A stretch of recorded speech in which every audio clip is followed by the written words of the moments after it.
Hi, everybody. We here at the Stanford Symphony hope that you and all of yours are doing okay during these crazy times. My name is Kathleen Thomson. I play violin in the symphony for many years, and we are delighted to launch our new online feature, which is called Ask a Musician. It's an opportunity for you, our audience, to interact with us.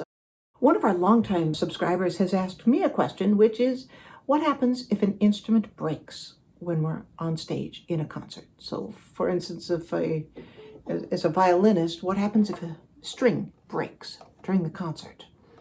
There is a protocol. Now, we will do our best to not telegraph to the audience that anything at all is wrong. It's a judgment call. How do I deal with it? So if I'm sitting in the middle of the orchestra, it depends on what kind of music it is. I may be able to simply finish the concert on 3 strings. I have to kind of refinger things, and it's pretty exciting. But fortunately, it doesn't happen very often. But what happens if it's like our concertmaster, our principal second player, or one of our players on the outside? They all must have fully functioning instruments. The person with the broken string will hand their instrument, they'll trade it with the player next to them, who then trade it with the player next to them, trying to go back into the orchestra. Now there's always people on stage that are carrying an extra few strings in packages that they will keep in their, maybe the tuxedo jacket pocket or something like that. And then the people in front, they have fully functioning instruments. They finish off that half of the concert, the end of the concert, and act as though everything is absolutely fine and normal.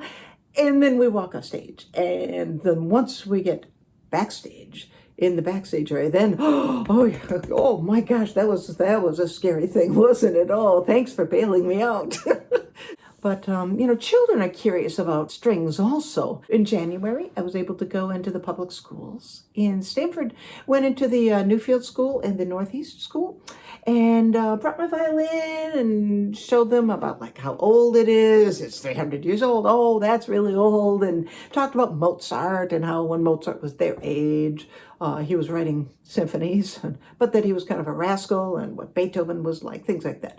And that, of course, the kids have so many questions. They're really good at asking questions. And they'd say, what are your strings made of? Waiting for me, because they've heard that strings are made of cat gut. And I say, no, in the old days, it wasn't cat gut. It was sheep intestine.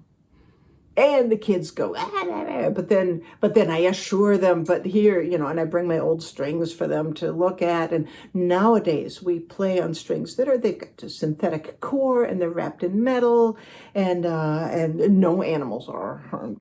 We hope that you will not be shy. We hope that you will use the link below. Send questions to us. We'll do our best to direct the questions to the musician that's the most appropriate to answer your question. And as soon as it's safe, we really look forward to seeing all of you in the Palace Theater with great music, directed by our fantastic new music director, Michael Stern.